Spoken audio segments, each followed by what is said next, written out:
Hi, boys and girls. I hope everyone had a good day at school today. I have another story about an octopus. We just did one and now I have another one, but this is more about drawing and being good at drawing or thinking you're good at drawing. This is called Arlo Draws an Octopus. A lot of glare there. All right, so let's see what happens. One day, quite expectedly, Arlo decided to draw an octopus. He could have drawn anything, mind you. Dandelions, dump trucks, Aunt Tallulah's pet alligator. But the truth of it was, Arlo liked octopuses. He liked their big round heads. He liked their squiggly arms. He liked all those little suction cups. Arlo picked up a crayon and began drawing the head. But as he drew, much to his surprise, it did not look like a head. It looked more like a hill, a tall, silly hill. This was not supposed to happen. Next, Arlo drew the octopus's arms. 8 squiggly arms. But strangely enough, the arms did not look like arms. They looked like roads that went everywhere and nowhere at the same time. Arlo was discouraged. In spite of the fact that he was most certainly drawing an octopus, his drawing did not look like an octopus. Something was terribly wrong. Maybe, he thought, I am not an octopus drawer. Some people weren't, you know. Like Birdie wasn't a popcorn catcher. Rupert was the worst cartwheeler. And Winnie, her paper airplanes didn't stand a chance.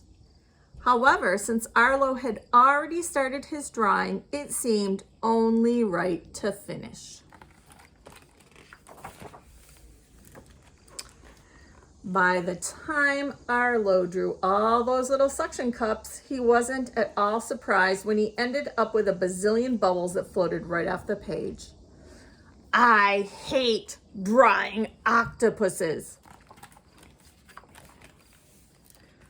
The more Arlo thought about it, the more perturbed he became. If you're perturbed, it means you're kind of angry, kind of upset.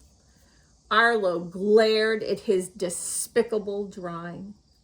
If this was the way his drawing was going to turn out, he was never going to draw an octopus again.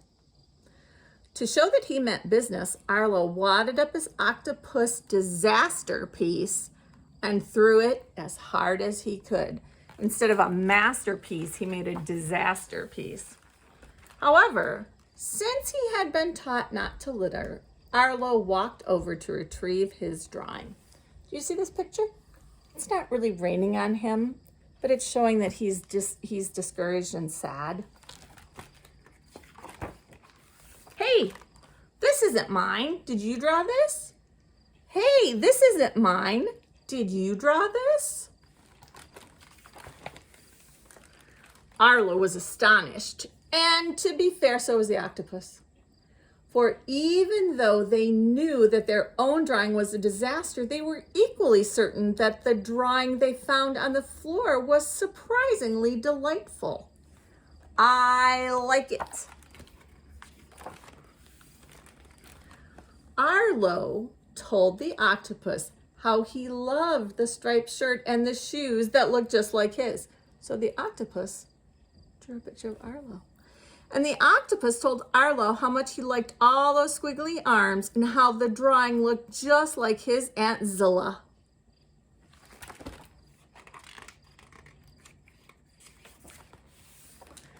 Arlo concluded that maybe his drawing was very much okay after all.